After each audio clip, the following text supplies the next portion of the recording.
Christ is risen. He is risen indeed. You may not know that is the response unless you have been to an Easter service. We here used that response 2 weeks ago on Easter Sunday. The minister says, Christ is risen, and the congregation respond, He is risen indeed.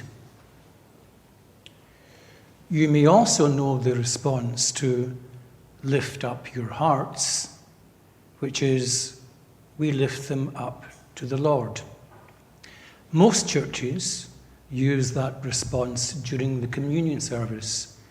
We do here in Crown Court. Its posh Latin name is Sursum Corda. There is an apocryphal story told about a congregation that is accustomed right at the beginning of every single service to respond to the minister when he or she says, "Peace be with you."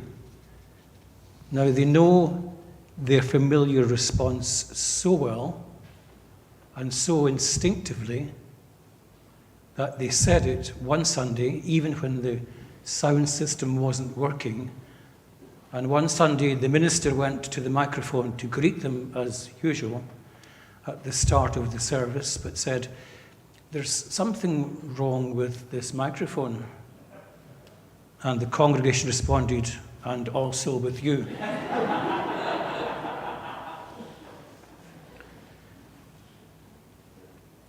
Peace be with you is how the risen Christ greeted the disciples who were hiding, huddled behind a locked door. They didn't know how to respond.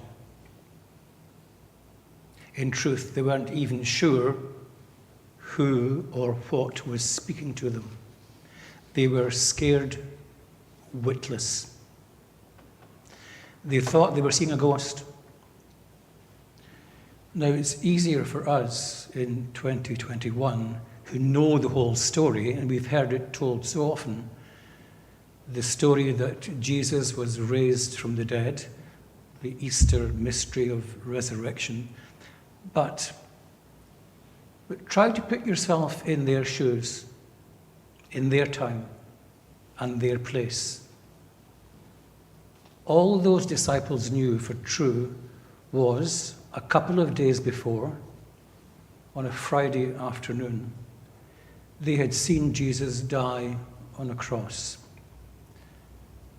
That same man from Nazareth, a carpenter, son of Mary and Joseph, with whom they lived for 3 years, listening to him talk a lot about God, watching him heal the sick, experiencing their own deep prejudices against outcast demolished, dismantled, sensing a growing purpose for their own lives.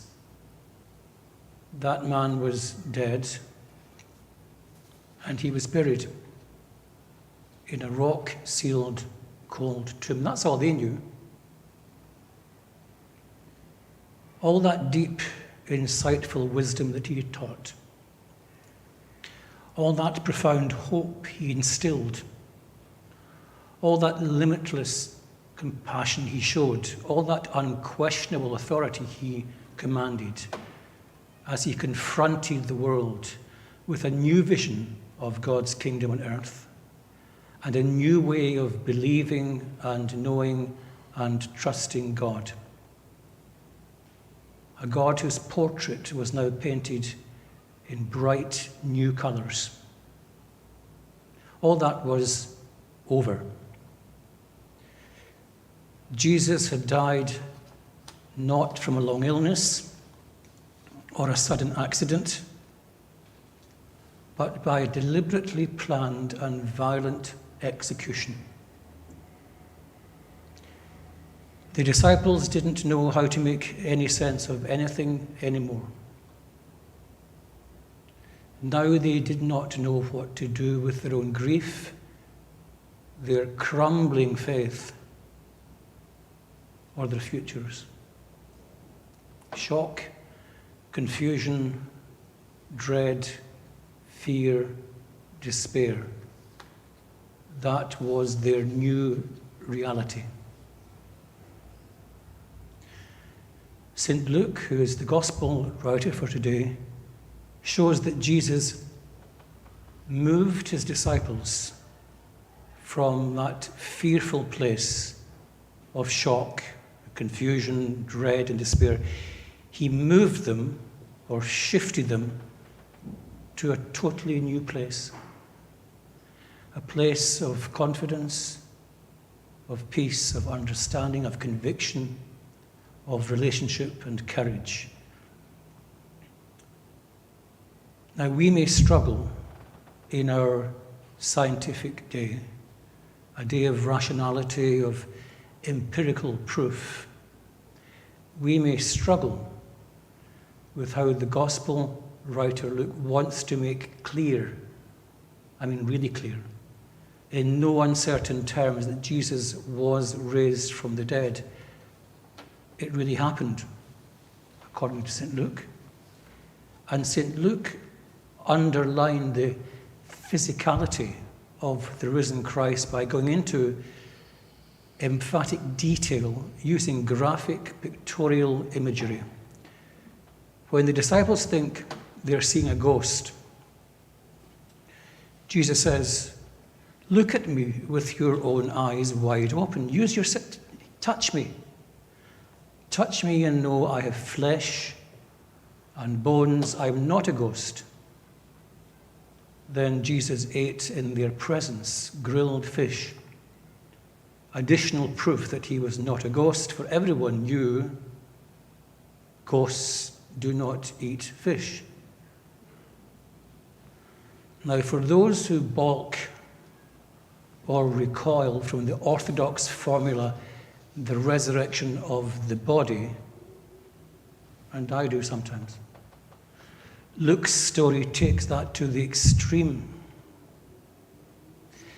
Look at me, scrutinize me, give me the once-over, top to bottom, touch me, feel, just to check, and now I'm hungry, give me some grilled fish. Other New Testament post-resurrection stories are different. They are distinctly non-physical. At the tomb on Easter morning, Jesus says to Mary, Don't touch me."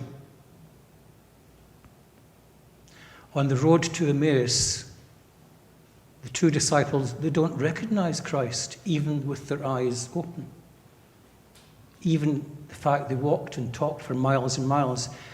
And St. Paul, in his first letter to the Corinthians, is very keen to distinguish between what he calls the resurrected spiritual body from anything that is physical.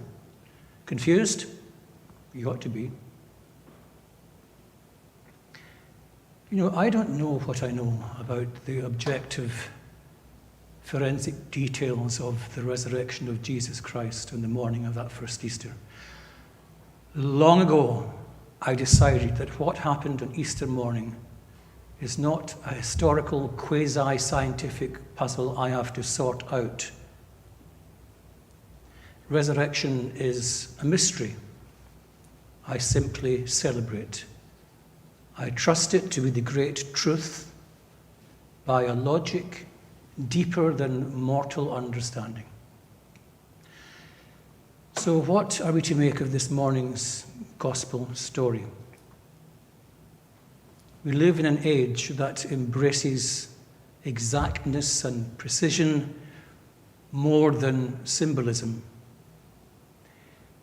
We may stumble over Luke's vivid description of touching, seeing, hearing, and feeding a physical Jesus. But what Luke seems to be doing with concrete conviction is stressing that Christ's resurrection was real. It was beyond doubting. And what rose on Easter morning was not just some inner part of Jesus of Nazareth, not just an immortal soul. What God raised was all of Jesus. The Easter promise is significant because upon our own death, I believe, we are not going to become a vague kind of aura or wispy ectoplasm from Ghostbusters, to be absorbed into God. How awful would that be? I don't want that. Rather, just as God affirms the preciousness of every life here and now in this world, so too will God uphold the wholeness, the integrity of each of us beyond this life. The disciples didn't get it, and Jesus required to help them understand their own scriptures.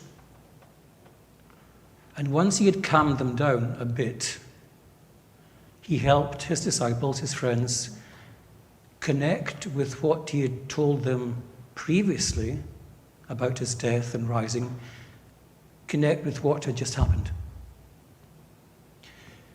Jesus showed them how his death and resurrection had been prophesied by the ancient Old Testament prophets, those same ancient words Jesus lived by and fulfilled.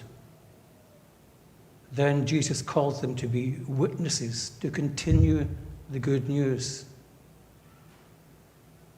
God's plan is the extension, right down through the centuries of history. God's plan extends to 2021 and way beyond. A plan of God's blessing, reconciliation, forgiveness to all nations. And those rattled, spooked, and scared disciples who have perceived Jesus as the fulfillment of God's plan and purpose, they are now called to witness to it. Over to you. And we know, because Christianity is alive today, hundreds of generations later, that these first generation disciples witnessed boldly, even risking their own lives, to proclaim the death and mysterious resurrection of Jesus Christ. It was because Jesus Christ was risen. Because Jesus Christ was risen, everything fell into place. They now knew the Beatitudes and all Jesus' teachings, the parables, the rest of them. They now knew it was true because of the resurrection. They now knew God had reconciled us to one another and to himself. They knew goodness was stronger than evil and light stronger than darkness. They knew that God's kingdom would come on earth. They knew nothing could ever separate them from the love of God. They knew they no longer had to fear death because of the resurrection. So how about us? We live in a rather dreadful time. We live in a time where there is much concern, uncertainty and fear. 12 months and counting of a life-sapping pandemic. A pandemic that almost no one saw coming. Images of people clinging onto life in intensive care beds of overfilled cemeteries, and isolation-induced serious mental ill health has scared many witless and demolished our sense of security.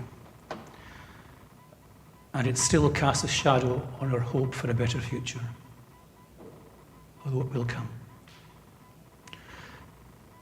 Our fears bind us like chained captives, and yet Jesus Christ, through his resurrection, mysterious, yes, but through his resurrection, brought those early disciples and still brings us here today in Crown Court the kind of peace that passes human understanding. A peace that is rooted in Easter faith, faith that life conquers death. The bonds of death could not hold Jesus Christ, for God in Christ is alive. Christ is risen, he is risen indeed. And the bonds of death need not constrain us either. Closed minds can be opened. Those who mourn can find comfort. Enemies can be reconciled. Injustices can be made right. Hope and compassion can lift up the downcast. God is our refuge and our strength. And may the peace of God be with you, and also with you.